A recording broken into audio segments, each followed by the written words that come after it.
Y hay corrupción no solo en el Estado, no solo en el gobierno, no solo hay funcionarios corruptos. Hay corrupción en el sector privado también, pero no se habla de esa corrupción. La corrupción como un hábito social, la corrupción como un sistema. Hay corrupción entre ciudadanos de a pie. Cuando un ciudadano quiere coimear a un policía, ahí hay un corrupto y hay un corruptor. Son dos. Para que haya corrupción tienen que haber dos partes. Y la corrupción, lo ha dicho el general Barrantes, es uno de los factores que hace que seamos un país subdesarrollado. Ese es el tema que vamos a desarrollar con él. Vamos a recibir una llamada antes, general. Tenemos una comunicación. Aló, ¿qué tal? Se fue esa llamada. Aló. Aló, buenas noches. Bien, se fue esa llamada. Entonces entramos en materia, general Barrantes. ¿Lo he dicho bien? ¿Falta de educación y corrupción? Así es, así es. Mire, cuando nosotros queremos saber si somos un país desarrollado o subdesarrollado, basta con mirar los índices de desarrollo humano, lo elemental, para no irnos profundizar en la investigación. Cuando uno mira los índices de desarrollo humano y nos ubicamos en el mundo, nos ubicamos como uno de los países con menores niveles de desarrollo. Por ejemplo, tenemos analfabetismo, tenemos pobreza extrema. Si bien es cierto, hemos disminuido, pero eso no nos hace ser un país desarrollado.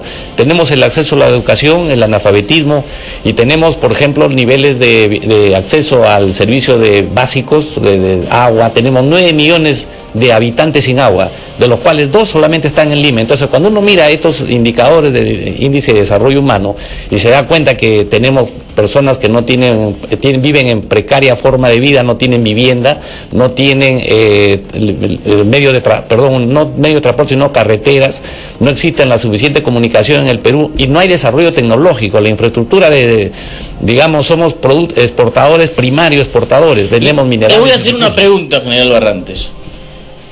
¿Qué es lo que tiene que desarrollarse primero? Estamos casi como la pregunta de quién es primero, el huevo o la gallina. ¿Es la economía la que tiene que desarrollarse primero para tener fondos e invertir en educación? ¿O desarrollamos primero la educación para tener como consecuencia lógica una buena economía? Ya, acá hay dos situaciones, una de corto plazo y una de mediano y largo plazo. O sea, nosotros no podemos dedicarnos simplemente a visualizar que la educación debemos desarrollarla para tener en un periodo de tiempo de 20 o 30 años, tener un producto, un resultado que nos permita ser un país tecnológicamente capacitado, un país tecnológicamente desarrollado. Eso es bastante improbable que se haga. Y por lo tanto hay medidas que se tienen que hacer. Tenemos que diseñar políticas de mediano y largo plazo en el sistema educativo y también tenemos que tener políticas para ayer, para efecto de que nuestra juventud, como en el caso que estamos viendo hoy en día, que es la coyuntura de la semana que acaba de terminar, en la cual se está diciendo, por ejemplo, que los jóvenes, si bien es cierto, hay este tipo de desempleo de los jóvenes es porque no están calificados, pero la culpa no es de los jóvenes que no estén calificados. Son dos responsables. Primero, la educación no ha sido tecnificada. Varias veces hemos dicho que una de las cosas que ocurre en este país es que tenemos una preparación homogénea, una sola currícula para todo, estandarizada para todos los países. Ya. Pero no es que no ha cambiado. ¿Usted ha revisado realmente los planes? Por supuesto, mire, es que claro que es igual. Pero hoy ya se está enseñando ya con un énfasis basado en lo local, digamos, en la realidad local. Sí, pero usted va, por ejemplo, en este momento y los jóvenes terminan el 5º año de secundaria y realmente, ¿qué hacen los jóvenes? No, salen sin mayor visión de lo que significa una preparación en una pymes, en una MIPES o pequeña y mediana empresa. Claro, falta. Pero yo no diría que debería ser tecnificar la educación. Yo creo que ese es el gran tema. No es tecnificar la educación, es formar a los chicos para el siglo XXI en una educación para el emprendimiento, que es distinto. Totalmente de acuerdo. No es lo mismo. No es lo mismo, pero sin embargo es una condición fundamental que los jóvenes, preparados por el Estado, porque es parte de la responsabilidad del Estado, cuando ellos terminan este proceso, llámele, para nosotros todavía queda trunco con 5 años de educación secundaria, porque el muchacho terminó ahí la parte fundamental, pero debería ser como en otras épocas, que se formaba al chico con 1 año o 2 años más, en donde el chico salía orientado para tener una capacitación y poder continuar e ingresar. ¿Sabe cuál es el problema general? Que formamos muchachos para que salgan a buscar trabajo. No. Hay que formarlos para que salgan a crear trabajo. Pero por supuesto, ese es el gran tema. Estamos de acuerdo, por ejemplo, siempre se ha dicho que hay que formar líderes. Claro, estamos de acuerdo a formar líderes, pero ¿qué hacemos? Los líderes no se forman. No, estamos formando que la educación forme líderes para que salgan emprendedores al futuro, pero no se trata de eso. Si los muchachos en este país... ¿Usted cree que los líderes se forman, maestro? Bueno, hay líderes natos y hay líderes liderazgo naturales. Es natural, es genuino, aflora. Estamos de acuerdo que hay liderazgos naturales, pero hay liderazgo también se forma. Claro, bueno, las competencias se forman. El liderazgo también se forma, y en esa materia nosotros, por ejemplo, en el caso específico de la formación militar, hay gente que nace con un liderazgo natural y que justamente a veces cae y su solo liderazgo le permite avanzar en la carrera, y hay otros que a lo largo del camino se les redescubre esa oportunidad de liderar o se le forma. Entonces es igual, o sea, lo que tenemos que hacer es formar líderes como se hace en la Fuerza Armada, por ejemplo, ¿no? General, llamadas del público. Claro, recibimos 3 llamadas y luego vamos con los comentarios. Aló, ¿qué tal? Muy buenas noches. Guillermo. Guillermo, mira, te escuchamos. Amigo, hay una cosa importante. Cuando yo fui militar, estuve en zona de emergencia, los militares, policías, el ejército, la marina, todos tenían 2, 3, 4 mujeres. Hijos regados por aquí, hijos regados por allá. Terminó su destaque, se fueron a Lima, esos hijos han crecido, y hoy, ¿qué crees que son? Están en la droga, en la delincuencia. Hoy me he dado cuenta, mi amigo, que estamos cosechando lo que hemos sembrado. Si no hay valores espirituales, cristianos, de nada sirve. El Perú tiene religión, y mira cómo estamos. Entonces, mi amigo, le digo, no se trata de ser religioso, se trata de practicar los mandamientos de Dios. Hoy lo hago. Hace 15 años que yo conocí a Cristo y nunca más me he vuelto a burlar de una mujer, nunca más he vuelto a dar un soborno, nunca más he sido un militar. Claro. Yo no soy militar, hoy estoy correcto, en pues la ley divina, maestro. Muchas gracias, muy amable. 11:10, vamos con otra llamada. Aló, ¿qué tal? Aló, buenas noches. ¿Cómo está, señor? ¿Cuál es su nombre? Bueno, Daniel Ramos, estoy llamándole de la ciudad de Huancayo. Sí, Daniel, te escuchamos. Para comentar respecto, pues, de lo que es la educación y, en este caso, al país subdesarrollado en el cual estamos viviendo, o un país en vía de desarrollo, lo cierto es que encontramos, pues, por ejemplo, en los Estados Unidos, se dice que las 100 compañías más grandes de los Estados Unidos, los gerentes o los dueños de estas empresas son gerentes que no han terminado la universidad. Pero ¿cómo ha generado en este caso una tremenda empresa y se han hecho en este caso empresas gigantes? Eso es prácticamente una cuestión que no corresponde ciertamente a lo que es la educación. Entonces da otro tipo de parámetros. Ahora, cuando hablamos de lo que es la educación aquí en el Perú, ciertamente pues la educación está, como se dice, adoctrinada por el Estado. El Estado maneja en este caso una currícula para que todos sean obedientes al Estado. Entonces, cuando el Estado pone, digamos, una venda en los ojos en cuanto a lo que es a los educadores, ciertamente todos van a tener que seguir ese lineamiento. Y eso se ha seguido, pues, con las enseñanzas en las universidades, en los colegios, escuelas, se sigue todo ese parámetro de enseñanza. Y cómo uno tiene que abrir los ojos es, en este caso, yendo más allá. Es decir, leyendo un libro más allá de lo que le pide el Estado, para darse cuenta dónde uno está parado. Y lo real es que encontramos pues en el Perú, de tal manera que la educación, se dice que con educación se puede crecer, con educación vamos a salir adelante, pero lo cierto, yo creo que la educación no es el primer factor, ni tampoco lo que es la economía. Los países que han salido y se han convertido en países de primer mundo, son países que simplemente han creado lo que es el mercado libre, mercado de economía libre, libre competencia, sin monopolios en este caso, que hace el gobierno en este caso para tan solamente la clase política. Correcto, un mercado, menos Estado, más libertades, ¿no? Muy amable, muchas gracias, amigo. Vamos con otra comunicación para que sean 3 y vamos con los comentarios del general Wilson Barrantes. Aló, ¿qué tal? Muy buenas noches. Muy buenas noches, señor Miguel Ángel, ¿verdad? O señor el periodista Rubén. Juan Carlos. No sé cuál de los dos. ¿Qué tal? Juan Carlos. Ah, Juan Carlos. ¿Cómo está? ¿Qué tal? Buenas noches. Por favor, qué bueno que hoy día está tocando ese tema que para nosotros es muy importante. Mire, voy a hacer público y voy a guardar en reserva mi nombre, porque en verdad, lo digo públicamente, tengo miedo a las represalias que se tomen contra mí y mi persona. La corrupción de la policía de Jesús María es lacerante contra todos los vecinos. El escándalo ha llegado hoy día al extremo que yo estaba en la calle y había un patrullero que estaba prácticamente haciendo compras por Navidad, lo cual nosotros estamos con el señor Quintana, quien es jefe de la Policía Municipal, para decirles por qué ellos no los apoyan, porque eso es lo que manifestaba el señor Quintana.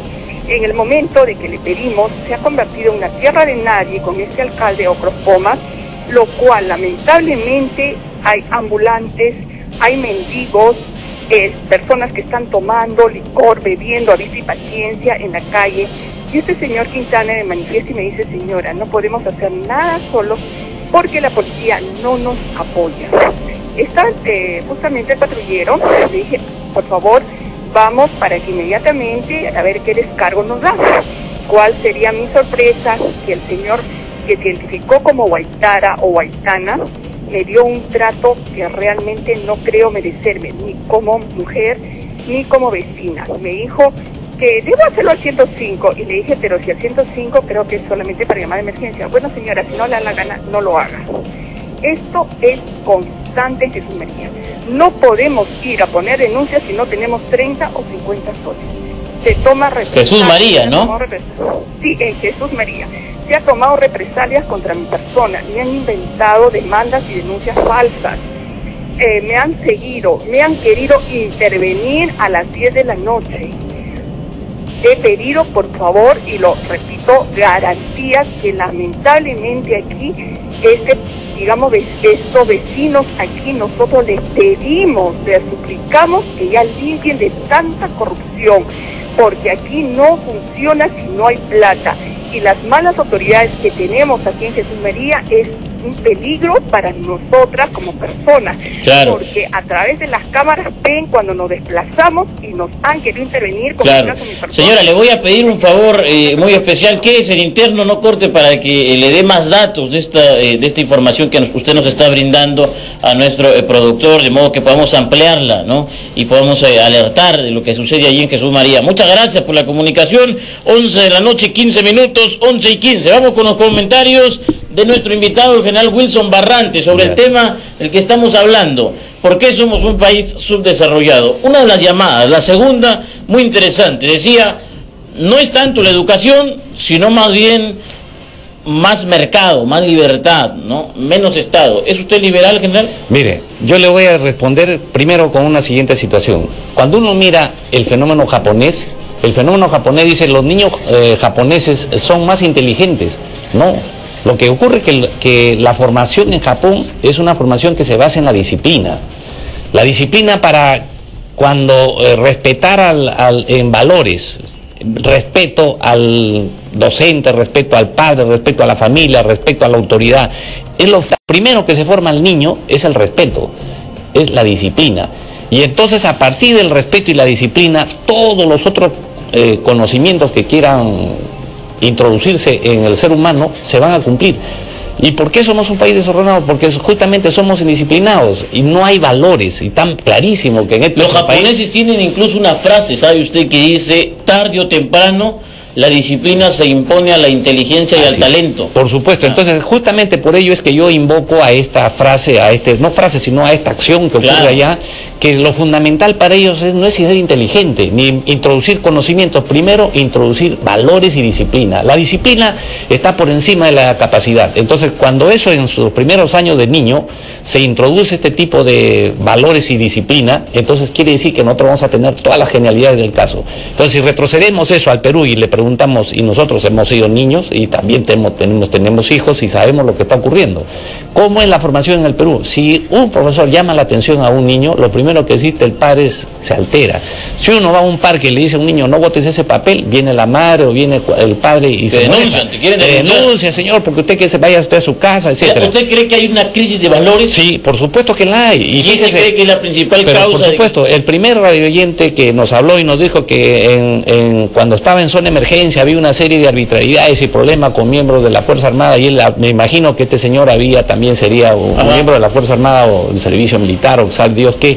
Lo que viene ocurriendo es que todo este proceso de guerra interna ha generado una mayor descomposición de la sociedad, porque ha generado, en primer lugar, la disfunción de muchos hogares, y se ha perdido, así como él bien lo dice, en 2 o 3 puntos, pero yo puedo hablarle por 2 millones de personas que aproximadamente han transitado por la zona de emergencia, de soldado a general, y todo eso ha generado una suerte de disfunción en todo sentido.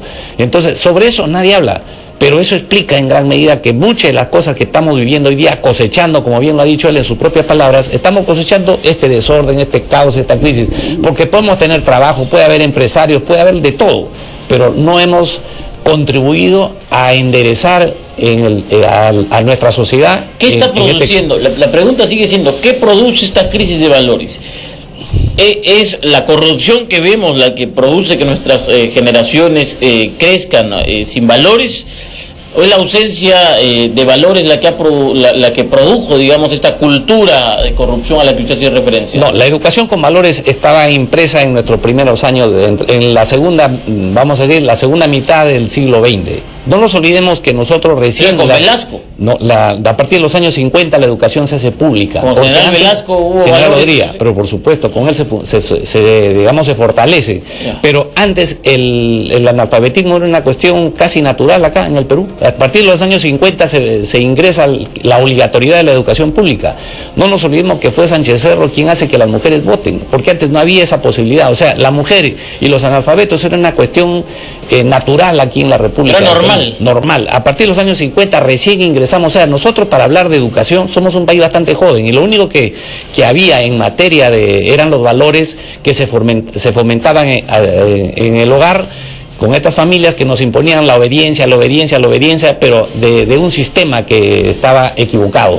Nosotros recién ingresamos a la educación pública en el año 50, o sea, tenemos realmente 64 años de educación pública, de toda la República y toda la existencia. Entonces, mal haríamos nosotros en pretender creer de que somos un país educado. No lo somos, porque recién estamos con 64 años de una educación generalizada, y esa forma de llegar a sistema educativo bastante joven, y por supuesto que no ha logrado entender que la cultura de nuestro país multicultural como es el Perú, multilingüe, multiétnico, no ha sido atendido en esa misma medida y en esa misma dimensión. Por eso que varias veces hemos dicho, a este país multicultural, multilingüe y multiétnico tenemos que darle un sistema que sea apropiado para cada nicho cultural. Uno dice, no, que la educación, que formar líderes, emprendedores, etcétera, como bien lo hemos escuchado de tu parte, pero por encima de eso tenemos que formar valores y tenemos que dar una educación formada en el respeto y en la disciplina. Eso es mi punto de vista, ¿no? 11 de la noche, 21 minutos, 11:21, esto es La Voz de los Pueblos, radio exitosa. General Barrantes, otra de las cosas a las que hacen referencia muchos peruanos, muchos compatriotas, cuando hablan de desarrollo, cuando nos preguntamos de qué es lo que pasa con nuestro país, es la sombra de Chile. Y Chile es casi una sombra. Y siempre nos estamos comparando con Chile y siempre estamos hablando de Chile, y algunos hablan de que el Perú se está chilenizando. ¿Usted es de igual opinión? ¿Cree que nos estamos chilenizando? En algún momento de la historia, por esa razón misma del revanchismo, hemos tenido como referente los avances de Chile. Pero eso es recién nuevo, porque no nos olvidemos que Chile siempre ha estado por debajo del Perú hasta la década del 75. Del 75 para adelante Chile empieza a crecer económicamente y se presenta en mejores condiciones que el Perú. Pero eso también tuvo su momento, porque hoy en día, si queremos hablar de indicadores macroeconómicos, el Perú tiene auspiciosamente un futuro para llegar al bicentenario. De repente, hasta podríamos decir que podríamos llegar a sobrepasarlo en un 50%.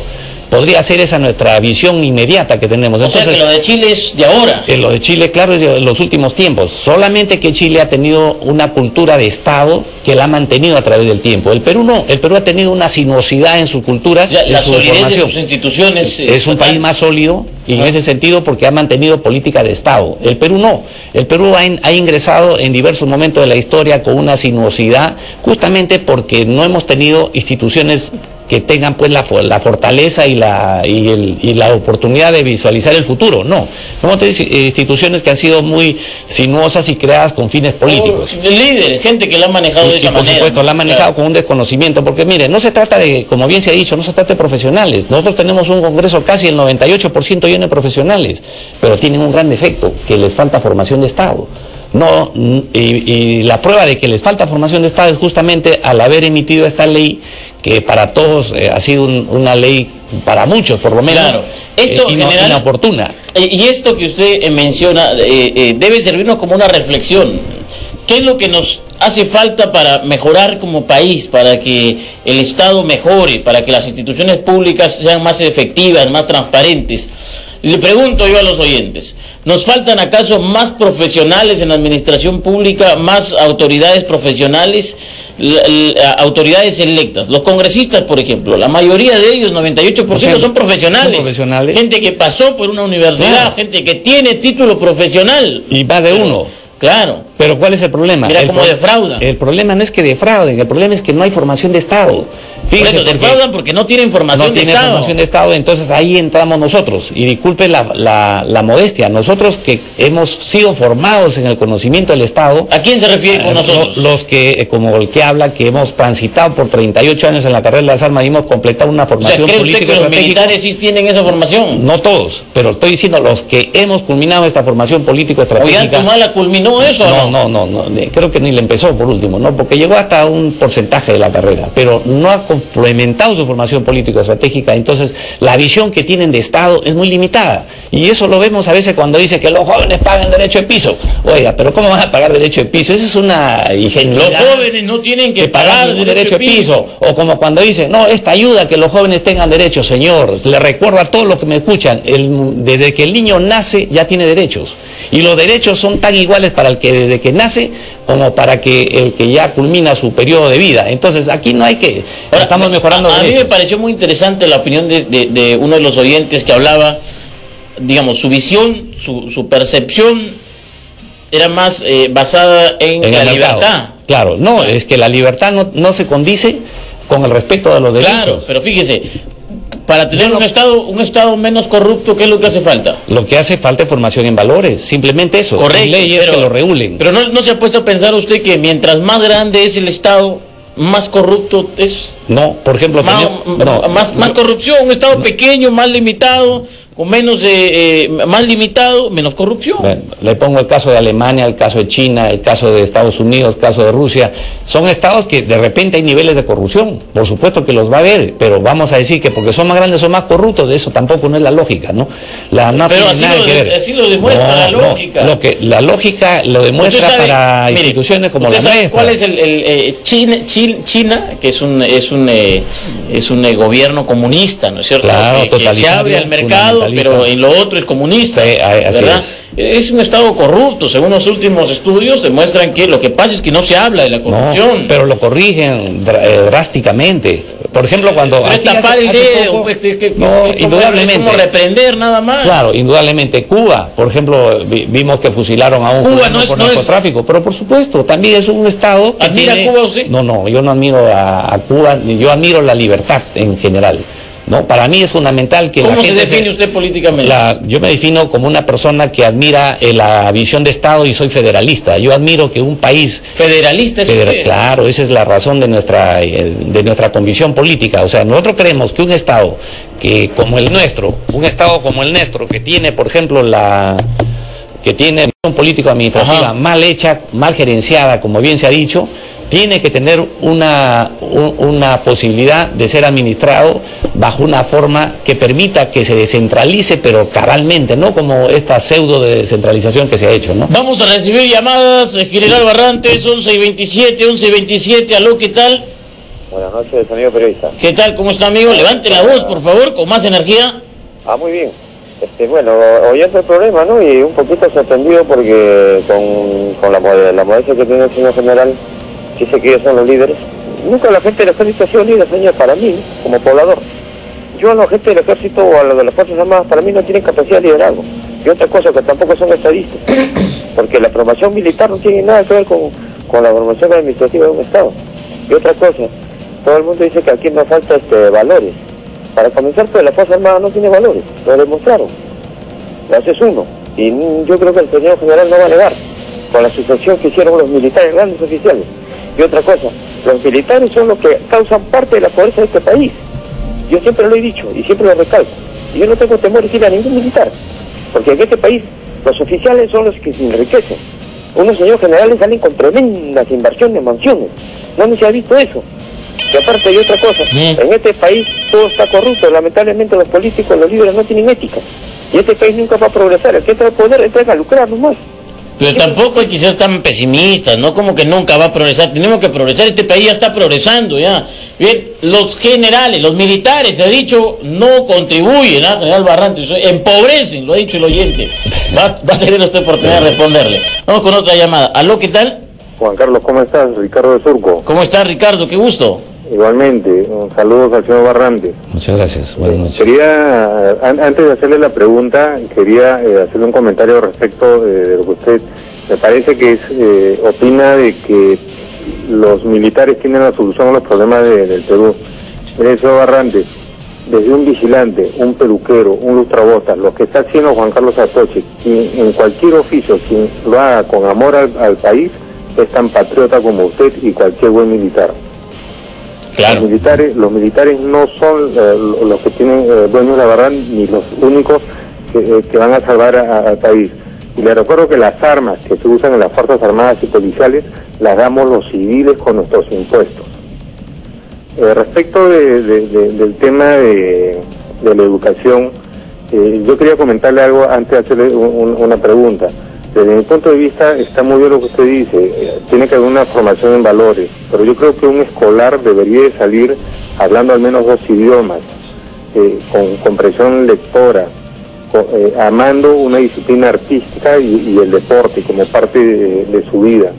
En Alemania se está haciendo un experimento de que los chicos salen del colegio y salen a trabajar por lo menos 2 años antes de entrar a las universidades o institutos, con la finalidad de afianzar sus vocaciones, ¿no? Entonces mi pregunta es esta: ¿usted cree, con su experiencia, con su conocimiento de la realidad nacional, que con el SUTEP y Patria Roja enquistada en el SUTEP, que maneja un presupuesto de más de 5 millones de soles a través de la derrama magisterial, es posible lograr una educación de primer nivel en el país? Gracias, un abrazo para los dos. Muy amable, Ricardo, desde Surco, muchas gracias por esa pregunta, muy interesante esa pregunta que le ponen en el tapete, general. A ver, hay oyentes que pertenecen al SUTEP, claro, que seguramente van a escuchar su respuesta. ¿Se puede avanzar? ¿Se podría hacer cosas significativas en educación teniendo al SUTEP al lado? Mire, todas las personas somos útiles en este país, ¿no? Aquí no hay privilegio de determinadas personas que son las únicas que salvarán al Perú. Eso es un saludo. Hay gente que no es útil. No, pues, pero me refiero que todas las personas... Todos podríamos ser útiles, que es distinto. Podríamos ser útiles y todas las personas podrían contribuir, y hay algunas que lo hacen, otras que no. Eso es indudable. Y no estoy haciendo una disquisición entre militares y civiles, ¿no? Porque si no, no estaríamos acá. No es que el militar sea bueno o el civil sea malo, no, por el contrario. Aquí lo que estamos privilegiando es justamente la capacidad de liderar. Puede ser de cualquier naturaleza, ¿no? General, ahora lo del SUTEP que me ha dicho usted, por ejemplo, un país... Le pido por favor que nos responda lo del SUTEP luego de esta pausa que obligadamente tenemos que hacer cuando son exactamente las 11 de la noche, 31 minutos. No solo lo del SUTEP, sino las otras cuestiones. Los militares empobrecen al país, lo dijo un oyente. O sea, hacemos una pausa y regresamos con eso. Pausa, volvemos. Estamos de vuelta, seguimos con el general Wilson Barrantes. Don Wilson Barrantes, antes de que nos responda sobre el SUTEP, sobre si se puede hacer algo significativo en la educación teniendo al SUTEP al lado, al SUTEP como un sindicato que a veces dice simplemente paramos y lejos de empujar, para muchos retrocede. Antes de que nos responda sobre eso, ¿qué pasa con los militares? ¿Empobrecen? ¿Los militares no tienen autoridad para decir que no son corruptos cuando han demostrado precisamente lo contrario, ha dicho un oyente? Y luego, no por portar armas, eso significa que son más patriotas que otros. Nada, el patriotismo no es una cuestión de armas, el patriotismo es una cuestión de sentimiento y de conocimiento, de respeto a los intereses nacionales. Para comenzar, y eso no es privilegio solamente de los que tienen uniforme, sino es privilegio del ciudadano que está identificado con los intereses nacionales de su país. ¿Se sienten salvadores ustedes del país? No, pero déjeme responderle, fíjese, los países pertenecen al Asia-Pacífico, son países muy pequeños, muchos de repente son la 10ª parte o ni siquiera llegan a ser la mitad del Perú.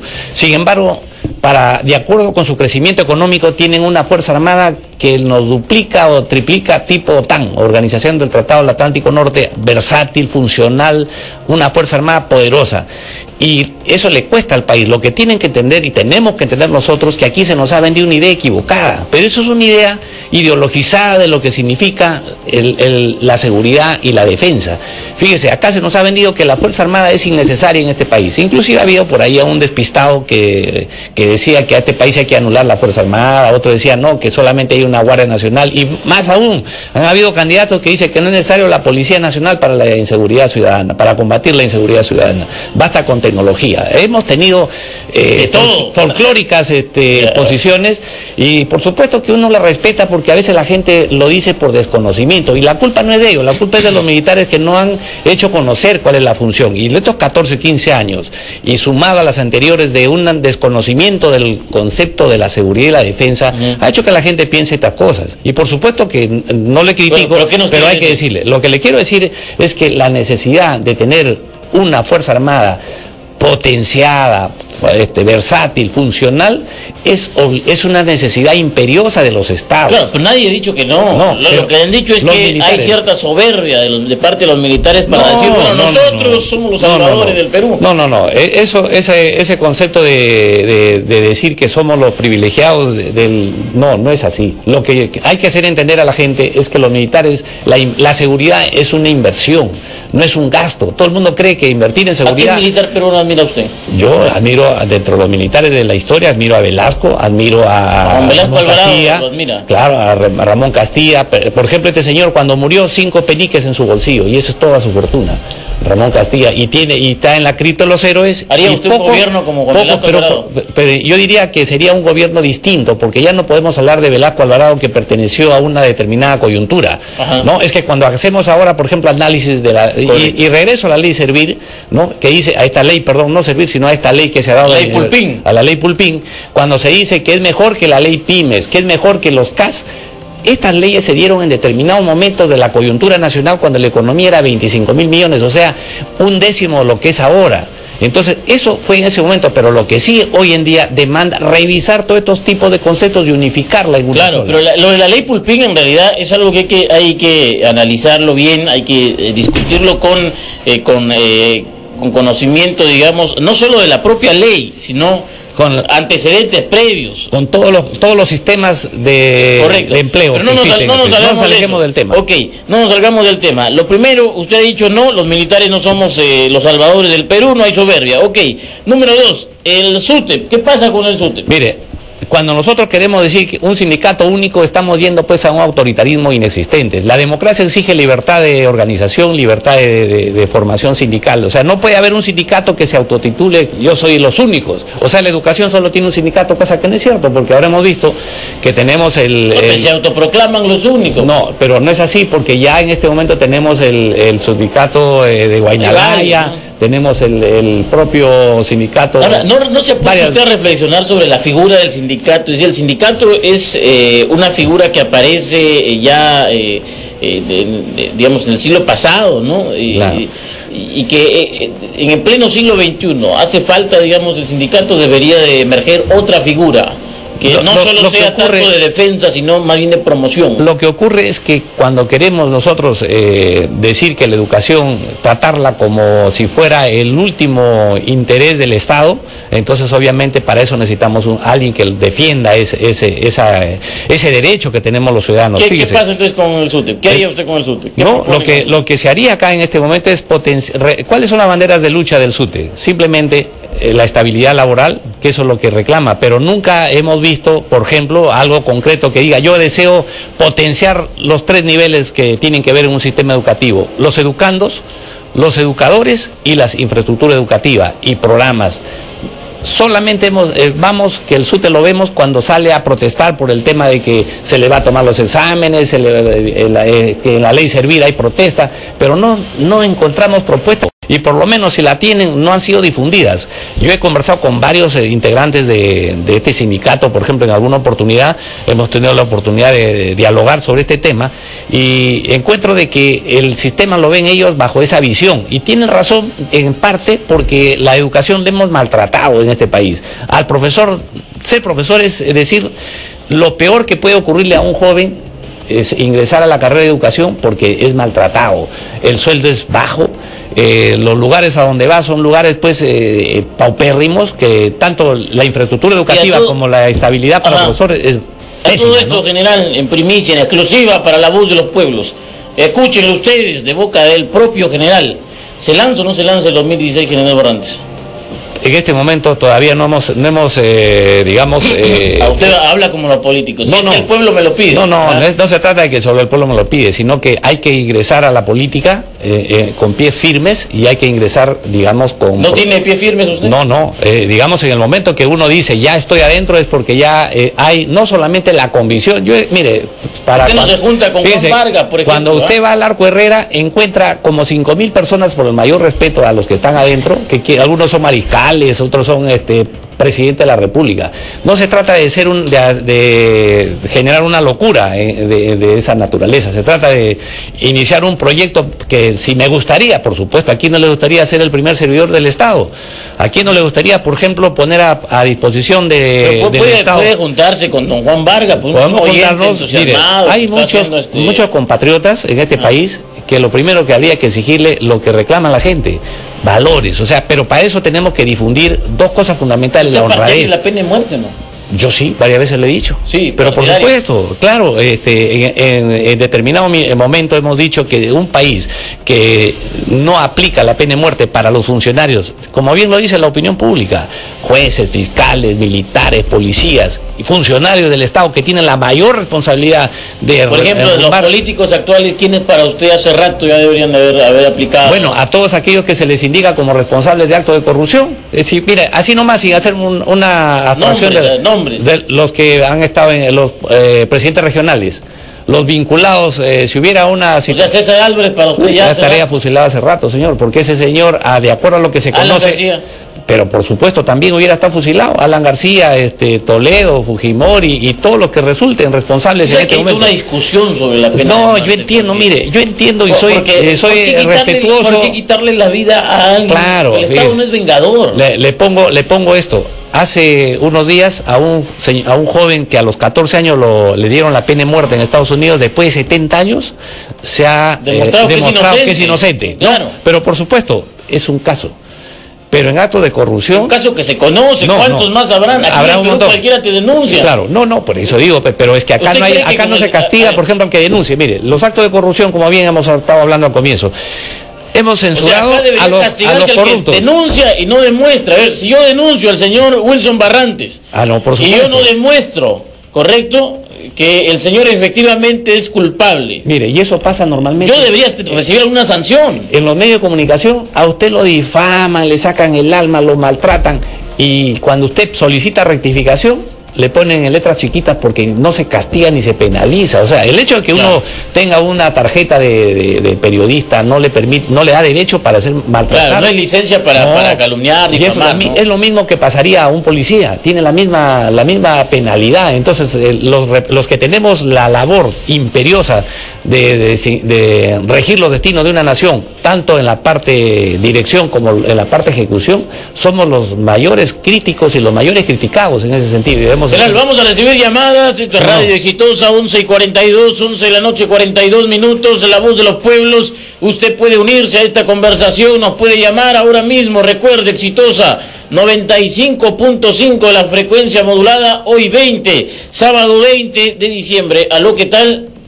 Aló, buenas noches. ¿Qué tal? ¿Cómo está? ¿Qué tal? Los audífonos, general. A ver, sí, ¿qué tal? ¿Cómo está? Adelante. Señora Toche, la verdad, hoy día, sábado 20, yo me quedo sorprendido siempre del programa que usted hace y del invitado de ese nivel que tiene. Estoy escuchando con mucha atención al general Barrantes y lo escucho que siempre habla del federalismo. Lo habla del federalismo y habla de un federalismo que nosotros los peruanos al menos quisiéramos saber si es recomendable que el Perú sea un Estado federal o que siga siendo un Estado unitario.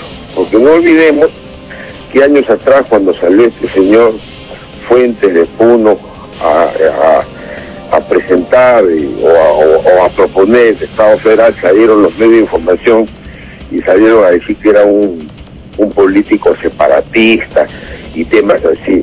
Yo veo que nadie, ningún medio de información sale a refutar la posición que tiene el general Barrantes. Y quisiera, ya que lo escucho al general Barrantes, quisiera saber si él dice, si entrara a la arena política, fusilaría a Ollantumala si él se lanzara a la presidencia y si el pueblo lo elige como presidente del Perú. Si lo fusilaría por lo tanto de corrupción a él y al señor David Heredia. Correcto. A ver, bien, muy amable, muchas gracias. 11:44. Hay mucha gente que se entusiasma, maestro, con esa palabra. Usted, fusilar, dicen, fusilar con mucha facilidad. Vamos a dejar esa pregunta, las dos preguntas que ha hecho el oyente, para responderlas luego de estas dos llamadas. Aló, ¿qué tal? Buenas noches. ¿Cómo está? Quisiera felicitar al general Barrantes. Sí, adelante. Se le fue el salto, maestro. Lo felicitó. Muchas gracias. Vamos con otra comunicación, le damos pase a otra llamada. Esto es Radio Exitosa. Aló, ¿qué tal? Aló, siguiendo el comentario que hacía el general Barrantes, yo creo que el federalismo es un sistema muy bueno, pero vamos a ver qué tipo de federalismo. El caso, por ejemplo, de México. México está aplicando un sistema federal, pero ¿por qué está prácticamente en una situación caótica? Ciertamente no hizo todas sus reformas, en este caso los mexicanos. Ellos aplican un federalismo estatista, es decir, una amplia burocracia en educación, en salud, en diferentes tipos de instituciones. De tal manera, el federalismo corresponde a un gobierno limitado. Con tres funciones tan solamente: gobiernos en lo que es seguridad nacional, obras públicas. Maestro, usted nos llamó hace un momento y hablaba usted de que más que educación, quizá lo que había que hacer era más libertad, más mercado. ¿Correcto? Exactamente. Correcto. ¿Usted es partidario de un Estado más pequeño, un Estado limitado como el que proponía Ayn Rand? Exactamente, con un gobierno limitado, con tres únicas funciones. El general, hace un momento, amable oyente, le decía yo al general Wilson Barrantes, le decía: general, el Estado corrupto es un Estado con muchas funciones, un Estado grande. Un Estado limitado es un Estado con menos funciones, por tanto, menos corrupto. El general dice que no. A ver, ¿qué piensa usted? Bueno, en ese aspecto, por ejemplo, como le digo, el caso de México, por ejemplo, es un país donde realmente pues el Estado es estatista, es un Estado burocrático, porque no es limitado. Aplican el federalismo, pero de tal manera que es burocrático, tiene una amplia burocracia. El Estado en este caso controla todo. Si el Estado, si fuese federal, por ejemplo, de tal manera que tan solamente cumplirían tres funciones como gobierno, lo que es seguridad nacional, justicia y obras públicas o obras de infraestructura, sería lo necesario y lo suficiente. Lo demás lo hacen los empresarios privados. En este caso la educación, con una educación empoderizada donde se le entrega pues la educación pública a los mismos directores, profesores, se le entrega para que ellos sean privados y se les paga mediante cupos, en este caso a los alumnos, para que ellos estudien, se autofinancia. Es decir, que el Estado les cubra pues mediante cupos a los estudiantes que menos recursos tienen. Eso significaría que realmente pues cada colegio crecería, cada institución, por ejemplo, ya sea de los hospitales también, se le entrega a los médicos, el hospital, a los doctores, se le entrega a todos ellos el hospital. Y desde un punto de vista ya, hablando por ejemplo privado, ciertamente ellos tendrían que competir. Se crea lo que es la libertad económica, la competitividad, el crecimiento, correcto, el desarrollo, la creatividad generada. Porque hoy en día con el estatismo uno no puede competir, no puede crecer. ¿Qué buscan prácticamente los que ingresan al Estado? Se cruzan de brazos, buscan generalmente lo que es, por ejemplo... ¿Cómo recaudar? Claro, buscan tan solamente estar ahí, parasitar prácticamente y no cumplen prácticamente expectativas de crecimiento. Correcto. Muy amable, amigo, muchas gracias. 11:48. Vamos a recibir una llamada más para ir con los comentarios de nuestro invitado. Aló, ¿qué tal? Muy buenos días. Aló. Buenas noches. ¿Qué tal? ¿Cómo está? Buenas noches. Yo quiero dar mi punto de vista. Si mañana sería las elecciones, si el general se lanzaría, yo soy el primero en elegir su voto. ¿Ya? Eso sería todo. Gracias. Bien, muchas gracias. Tiene ya un voto, maestro. Un voto, aunque sea uno es uno, algo es algo. Poco a poco va sumando. Mire, vayamos con la primera pregunta. El primer oyente decía, bueno, ¿qué piensa usted de Ollantumala y Nadine Heredia? El presidente y la primera dama. Mire, si uno comienza a revisar de campaña, los videos de campaña y las promesas que se hicieron y no se han cumplido, entonces indudablemente hay una frustración en las personas.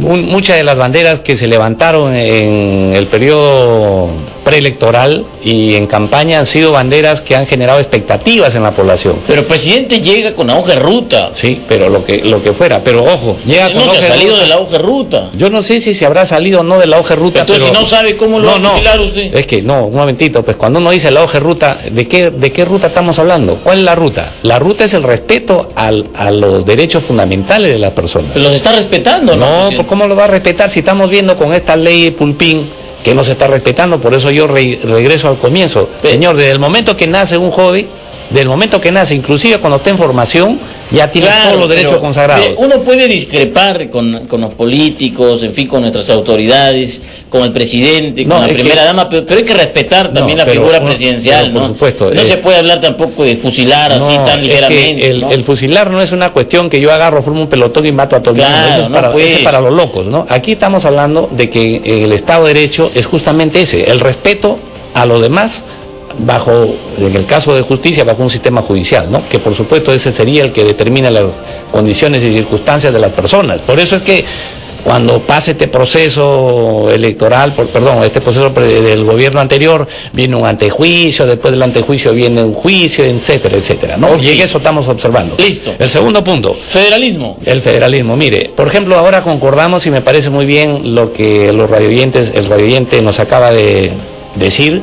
Exactamente, cuando nosotros vimos el tema educativo, para no salirnos de esto, nosotros escogemos que el modelo de Finlandia es el mejor, que el modelo europeo es el mejor, el alemán, etcétera. Pero ¿qué pasa? Que todos los estados son estados federales. Entonces, cuando nosotros hemos cogido Finlandia el modelo, es un estado pero federal. por supuesto, es su descentralizado. Entonces, cuando uno escoge estos modelos, son modelos que funcionan pero descentralización no es sinónimo de federalismo. No, por supuesto. Unitario, descentralista y federalista. Entonces, lo que yo le hago notar que esto funciona en estados federales cuando yo descentralizo en buen sentido, o sea, yo agarro y entrego la responsabilidad al gobierno local. Claro. Entonces, el gobierno local ahí sí tiene la autoridad, pero en este país pretender... ¿Pero por qué no le da más funciones nada más? No, es que no va a funcionar eso. ¿Sabe por qué no va a funcionar? Porque el modelo que nosotros tenemos de administración del Estado descentralista, no hay el control. ¿Por qué mejor el control, pues? No, es que no puedes mejorarlo porque no tienes los instrumentos jurídicos. Pero, en el sistema federal... cambia la Constitución, nomás. Pero por eso estamos pidiendo, el cambio constitucional. Usted quiere de una vez convertirnos al federalismo. ¿Sabe por qué? Ahora, para que los oyentes se ubiquen en general. El federalismo es una doctrina política, ¿de acuerdo? Es la forma de administrar el Estado. Busca que una entidad política o una organización esté formada por distintos organismos, ¿no? Estados, asociaciones, agrupaciones, en fin, que se asocian delegando algunas libertades o poderes propios. ¿Y eso qué permite? Permite un mejor control. Por ejemplo, el Estado en nuestro país, por lo que hemos dicho, multicultural, multilingüe... O sea, Puno tendría, por ejemplo, su gobierno, su Estado sería un Estado federal y... El modelo que está en varios... México. El modelo que está en varios estudios de investigación geográficamente, más o menos arrojaría un promedio de 12 a 14 unidades geográficas. Somos un país multicultural. Por supuesto. Y la multiculturalidad está basada en los orígenes. Justamente Tumbes y Piura es una unidad cultural. Mochica Chimú es otra unidad cultural, los Cañetes, los Chancay es otra unidades culturales, los Nazca, Paracas, los Aymara, los Quechua, los Pocras, los Yungas, etcétera. ¿Usted cree que con el federalismo esto encaja perfectamente? Encaja perfectamente, y no lo sostengo solamente yo, hay estudiosos y estudios de investigación que dicen sobre el particular, pero ¿cuál es lo más importante de esto? Lo que dijo el radioyente, y aquí justamente le doy la razón, el Estado se queda con aquellas cosas que son de uso y exclusivo del propio Estado central o Estado-nación. ¿Qué cosa es responsabilidad? Las relaciones internacionales, la seguridad y la defensa. Son aspectos fundamentales que se pueden desligar de la desconcentración del poder. él mantiene el control, no digamos, bueno, podemos decir absoluto sobre lo que es las relaciones internacionales y sobre lo que significaría el control de la seguridad y la defensa. Y por supuesto deja todos los otros subsistemas del Estado, como es la educación, salud, transporte, en responsabilidad de los gobiernos regionales. Por ejemplo, la competitividad se genera mayor en este tipo de federalismo, que no necesariamente significa en su óptica, en su perspectiva, menos burocracia. No, es que es menos burocracia. ¿Sabe por qué es menos burocracia? Porque justamente se definen los niveles de responsabilidad en la administración. Como bien se ha dicho, muchas de las cosas que podrían hacerlo, por ejemplo, no la burocracia, sino la empresa regional, hoy día no lo pueden hacer. Estamos mirando que, por ejemplo, cuando uno quiere hacer un proyecto en una región, regresa acá al SNIP, al Sistema Nacional de Inversión Pública, y lo aprueba. Un superministro que aprueba todo, y cuando, digamos, entre comillas, hay conversación, le facilitan. Si no hay conversación ni política ni coimisión, esto no funciona y nadie controla. ¿Por qué? Porque el congresista no tiene la facultad, porque no está enterado. En cambio, con el Congreso Regional, Federal, ¿está en mayor condición de controlar? Por supuesto que sí. Está el Sistema Nacional de Control a través de la Contraloría en in situ. Acá no, el sistema de control llega tarde, llega como las películas del oeste, la caballería americana. No está cuando debe estar. Vamos a recibir esta llamada, general, tenemos más comunicaciones, esto es Radio Exitosa, 11 de la noche, 55 minutos, 11:55, aló, ¿qué tal? Muy buenas noches. Buenas noches, desde Iquitos. ¿Qué tal? Quería decir que la hoja de ruta fue elaborada, ya le dije, por los transnacionales, los judíos que manejan los bancos de acá del país. Y por lo tanto, Humala, Ollanta Humala, el presidente está gobernando sobre esa ruta. Y quería preguntarle al general, si llegara a ser presidente de la República, ¿quién va a mandar? No va a ser como Nadanín Heredia, que está manejando el país. Claro, de repente, ¿no? El general, ¿quién va a mandar? La generala. Pero sin embargo, manda a su esposa. No. Nosotros tenemos bien claro, nosotros tenemos bien claro las responsabilidades que se tiene en la administración del Estado, y eso está en la ley, y hay cosas que hay que corregir. Por ejemplo, cuando escuchamos de que en la ley vemos de que participan en el Consejo de Ministros, fíjese, en China el presidente de la República, en este caso el presidente del Estado, es a la vez presidente del partido. En la Unión Soviética, el presidente del Estado era a la vez el presidente del partido. Acá la única diferencia es que hay un presidente de la República y hay una presidenta del partido. Entonces, eso es malo, es nocivo. Ajá. Fue un error haber dejado que en la pareja presidencial esté constituida la presidencia del partido y la presidencia de la República, ¿no? Vamos a recibir otra llamada. Aló, ¿qué tal? Buenas noches, señor Coche. ¿Qué dice Juan Vargas? Ahí está. Justo les decía, ¿por qué no se juntan, maestro? Los dos quieren ser presidentes. Un gusto, ¿cómo estás? No, hay que lucharlo, hay que verlo. Yo, usted sabe que mi gira va a ser el partido 15 de marzo. ¿Quién no se lleva? El general Wilson Barrantes, hacen su gira y sus propuestas, en fin, ¿no? Bueno, sí, hay que lucharlo. Ese no es cuestión de juego. Hay que lucharlo bastante. Acá hay que invertir. No sé, Juan Vargas, no da su brazo a torcer, dice hasta el final. No, yo me voy el 15 de marzo ya para Huancavelica, hay que gestionar unas cosas, y en general usted tiene como una estratega en lo que es seguridad muy importante. Lo convocaría como estratega.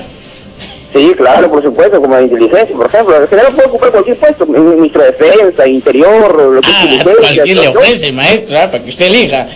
No, sí, en general siempre lo escucho. Mire, yo lo que quisiera federal no sería porque no va a ser que nos escape como Bolivia o como Ecuador. Acuérdese, Bolivia, Alto Perú, se fue. Así que el gobierno no es acá pues autoritario para 20, 25 años, el gobierno 5 años. Y son millones de corruptos. Yo, como lo dije el otro día, hay que reducir las regiones a 13 regiones. Y cada ministerio tenga su representante. El Perú está en otra época. Así que no debemos federal, porque eso es empezar de cero. No estamos en eso, el Perú está dividido. Y mayormente acá maneja los empresarios Confiep, ADEX, etcétera. O sea que acá terminó. Mire, lo que decían los oyentes es que fusilaron Ollanta Humala. Oiga, esa persona que dicen fusilar, yo sé que no agarraría un revólver, no mataría un perro. Acá a lo que se puede fusilar sacando, realmente hay que las instituciones hay que fortalecerlo, el Poder Judicial, la Fiscalía, todas esas cosas. Mire, acá si hay que fusilar a alguien, se tiene que salir de los hechos humanos, ¿cierto? ¿Cómo se llama este? Aparte de eso, te lo digo, hay que consultar al pueblo. Pero acá los fusilados deben ser los delincuentes, esos delincuentes que matan niños, que violan. Pero los gobernantes corruptos, se tiene que buscarlo y caer la perpetua. Gracias, señor Coche. Muy amable, muchas gracias a don Juan Vargas desde el Callao, 11:59. General Barrantes, bueno, don Juan Vargas le ha ofrecido, le ha dicho que lo escucha, en fin, le ofrecen, le ha puesto, para que usted elija, se va por una gira, en fin, dice que lucharla hasta el final. Bueno, ya le dije, definitivamente nuestro país necesita el concurso de todos los peruanos. Todos somos útiles en esta tarea, ¿no? Y todos tenemos mucho que ofrecer y aportar. Lo que ocurre es que cuando nosotros comenzamos a ideologizarnos a través de un partido, normalmente cometemos errores de no pensar en los intereses nacionales, sino en los intereses del partido.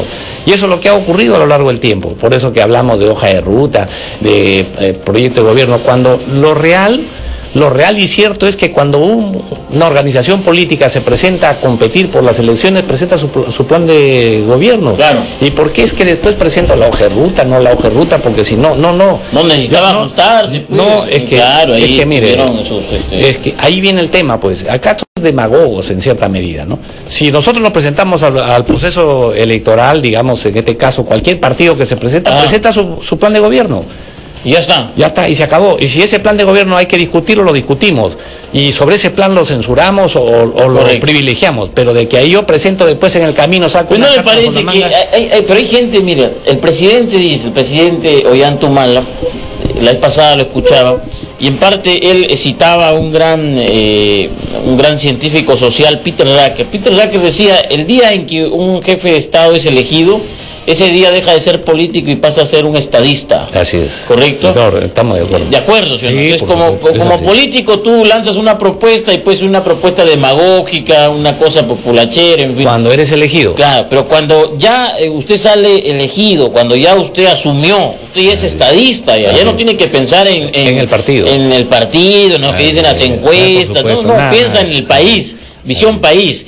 Y a veces eso no le gusta a la gente. Se toma una medida que ahora puede ser vista como antipopular, pero que mañana te la van a agradecer. ¿Correcto? Eso podría suceder. No, podría suceder. El señor presidente Ollanta-Humala ha dicho esto, ha dicho, bueno, cuando uno está ya